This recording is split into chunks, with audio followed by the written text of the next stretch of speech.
Доброго дня вам! Я Мурат бин Муслим, и вы на канале Курдское просвещение. Мы находимся на кладбище в городе Каскелен на юге Казахстана.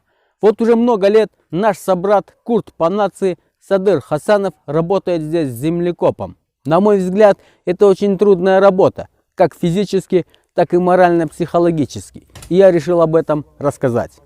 Мое детство здесь прошло, с маленьких лет, 10 лет. И начал копать могилу с 82 года, то ли май месяц был, то ли июнь, не помню, еще 20 лет не был. Первых 10 лет никто меня не звал, сам нагло ходил, помогал. А потом мой учитель, сейчас его живых нет уже как 15 лет, стал меня учить копать, как, что, к чему. На само кладбище навещать могилки много, да, людей приходит? Ой, очень много. День-два, день 4-5 машин проходит, иногда 6. Особенно проходят в пятницу и четверг.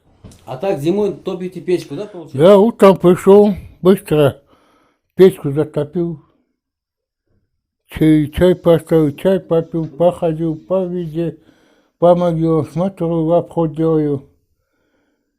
Вы считаете, что у вас легкая работа или тяжелая работа?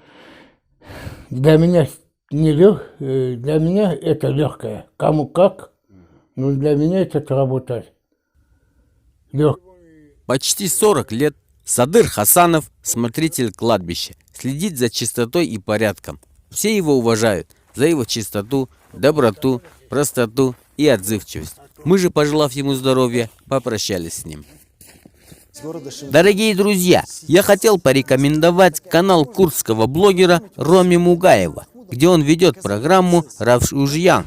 Блогер затрагивает интересные курдские темы разного характера. Подписывайтесь на наш канал, ставьте лайки, пишите комментарии и распространяйте наше видео. Мы работаем для вас. До встречи, друзья!